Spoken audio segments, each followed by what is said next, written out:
Gerald, what do you think with Iowa State going to Kansas State? I mean, I think Iowa State can win it if they show up like they did last year against Oklahoma State.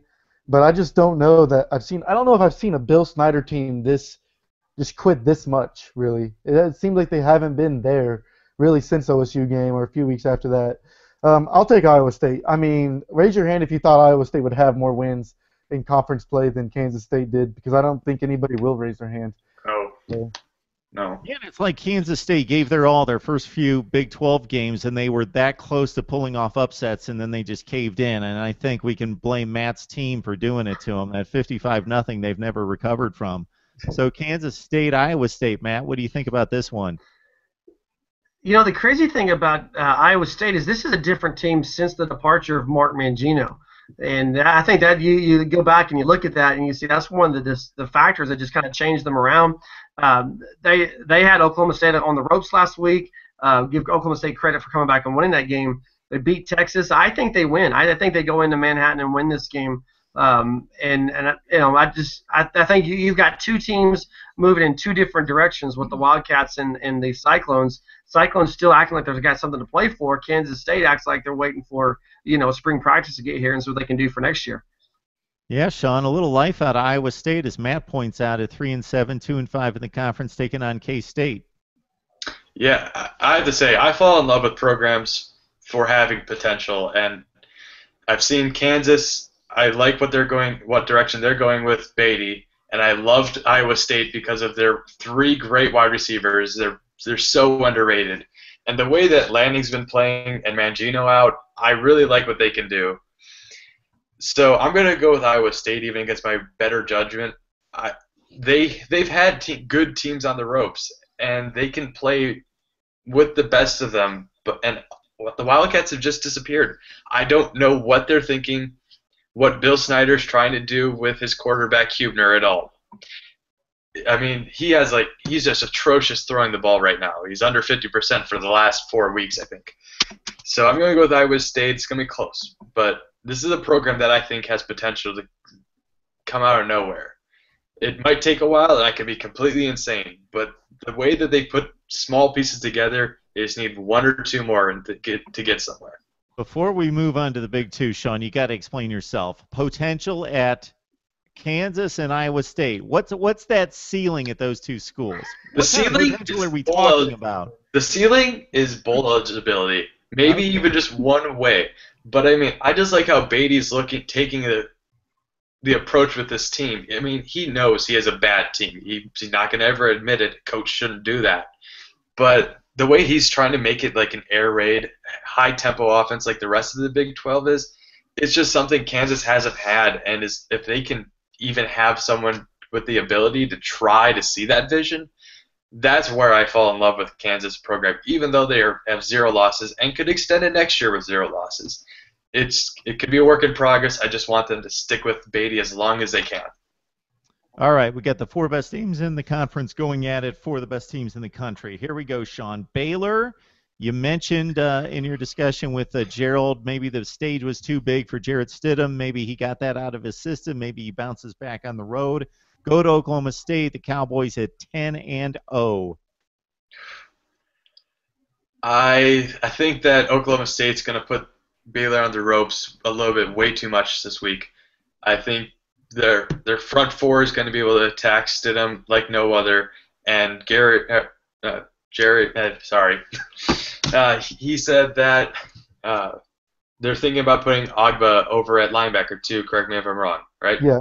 No, I've heard some stuff. So, I mean, we've also heard that J.W. Walsh is going to be having a splitting time with Mason Rudolph at the same time on the field together and throwing everything at Baylor. And I'm not sure if Briles can recover from his the performance last week, was struggling against Oklahoma. So I'm going to go with Oklahoma State surprisingly because of play calling. And I think they're just going to give everything that they can to Baylor. And being at home, I think Stillwater's going to be rocking that night. Okay, Matt, a couple programs that you know pretty well here, just having faced Baylor, and you've always got your pulse partially on Oklahoma State. Well, first of all, I have to make the statement that I think it's a bit of a travesty that these two games are essentially at the same time on Saturday night. So I'll be at the stadium for the OU game, and we'll have to do my best to try to get the updates on Oklahoma State and Baylor. But as far as that game goes itself, I think the first thing you got to look at is the weakness of Baylor's defense is against the run. The weakness of Oklahoma State's offense is running the ball. So I think that's kind of be a wash there. But then you go to the freshman quarterback, Steedham, and I actually think that this week on the road in this type of situation is more pressure than what they had against last week against the Sooners, because essentially for both of these games, Oklahoma State, Baylor, Oklahoma, TCU, it's an elimination game. Whoever loses is done as far as the conference championship goes, and that's a lot of pressure for Baylor. Oklahoma State's at home. Oklahoma State, all season long I've been trying to find a way to say this team's not as good as what their record indicates, but the reality is all season long, all they've done is found a way to win and protect that record, and I think they do it again this weekend. I think they take out Baylor, and I think the freshman quarterback is probably going to be the key cog in that wheel. Matt, that's a great point in terms of TV time. If you're a Big 12 fan, you want to see both games. Those are the two big games. You can't see them both at the same time. I actually was in a meeting today. I could have asked that question. But anyway, ABC's been very heavy on the Big 10, playing those games at 8 o'clock on Saturday night. I believe this is the first Big 12 game on a Saturday night for ABC. They've got contracts with all the conferences between ABC and ESPN. I don't know what the stipulations are regarding how many times they can go to a conference. But with the Fox contract, they, of course, want to go to prime time with the other big game, and there you've got them both pretty much playing at the same time. All right, Gerald, we got Baylor, Oklahoma State. Cowboys going to stay undefeated? I think they can. It's been, I guess, a full year now since Rudolph took over the reins. This first game was against Baylor in Waco. He actually played very well in that game, even though 2 touchdowns, 2 picks. And now we're looking a year later. He hasn't lost a game since then. It's like y'all had mentioned, it's a big game for Stidham. It's going to be his first real true road test. He had that home test last week, didn't show well. I think part of the reason why he didn't play well was OU's defensive line is so dominant. It looked like me and Sean had talked about earlier. It was like a deer in the headlights. And I think Oklahoma State, if they don't have a better defensive line, they have a defensive line that can do just what OU's does. I think that can happen. I think that's going to be a big part in this. But I do think Baylor keeps it close. It's not going to be OSU-TCU game. I don't see that happening.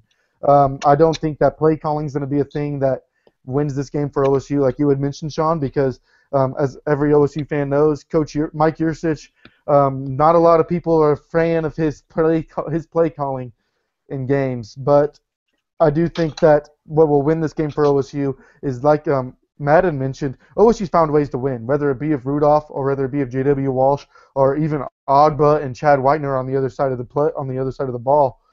They've found ways to win. With it being at home, I think OSU wins this. If it's in Waco, I think they lose this one. Okay, Gerald. Meanwhile, in Norman, TCU has been written off by everybody. Boykin's hurt, probably will play, but he's still nicked up. Josh Doxson out for the season. College Football Playoff Committee said, yeah, you won, but we're going to drop you from 12 to 18 because you won by 6 points against Kansas. Forgotten Horned Frogs going to Norman. Maybe they got a chip on their shoulder taking on Oklahoma. I've got OU. TCU to me should be the most talented team in the conference. I think they should be the undefeated team in this conference. However, we all know the injury story. It's just not helping them at all. Boykin, he's good, but as you saw when he played at OSU, you kind of take Doxson out of it, and that really hurts their offense. He tries to start forcing things. When you get a defensive line chasing him around the field, you're not going to catch him, but he's going to start forcing passes, and that means 4 interceptions. Bob Stoops has been calling for Sooner fans to be as loud and rowdy as they've been in years, I think, and I think that's going to happen. I think it's going to come down to a Bedlam Big 12 championship right now. So I'm going Sooners. Okay, we'll save Matt on this one for the big finish. Sean, Oklahoma, TCU. Of course, TCU appeared to be the better team until a few weeks ago, and now Oklahoma seems to be the darling of the nation in regards to the Big 12's chances. Yeah, I think that Baker Mayfield's going to show everyone why he should be in New York at the end of the year. I'm going to go with Oklahoma. I think it's going to be closer than people give credit, even if Boykin is out. I think Patterson's too much of a defensive mastermind to let Oklahoma just completely demolish them. He's not going to let that sit well. So I'm going to go with Oklahoma basically because of the home field advantage. If it was in Fort Worth, I think there's a chance that there would be an upset. But it's not going to be like last year when TCU was able to upset Oklahoma and ruin their college football playoff chances.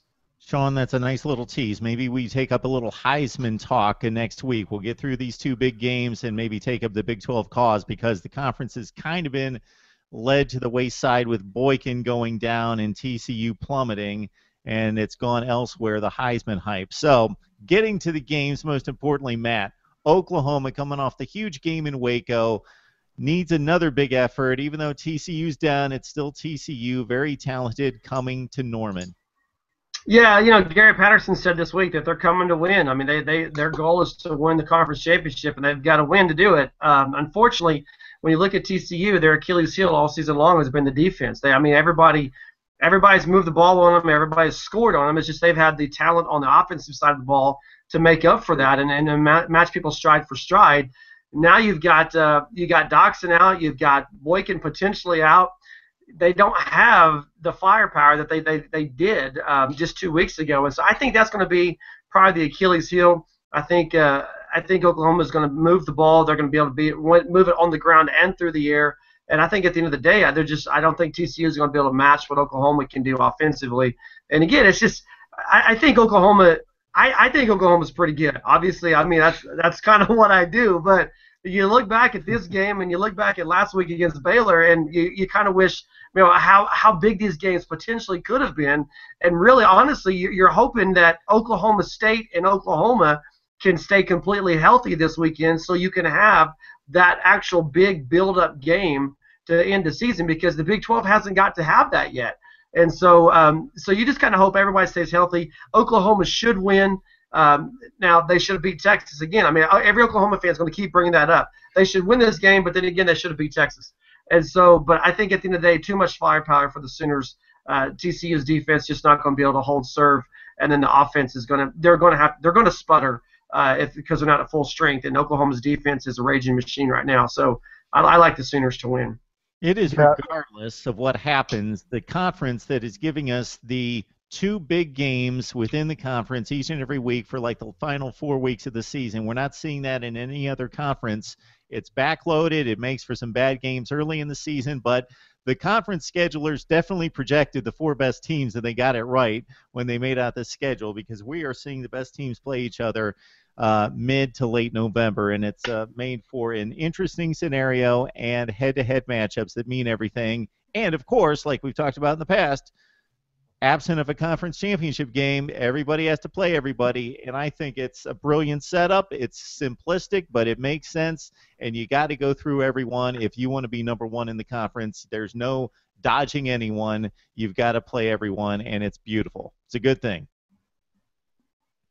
Yeah, and it's you look at some of the undefeated teams that are out there, and they've not played everyone in their conference, and they won't play everyone in their conference. That's the one good thing that the Big 12 has going for them. But then the flip side of that is everybody else gets that final weekend of championship football, and the Big 12 misses out on it. And this is what have you done for me lately, media, and what have you done for me lately, college football playoff selection committee. So I think there's still the potential there to be hurt by it. Big 12 Breakdown every Wednesday night at 9 o'clock Eastern Time.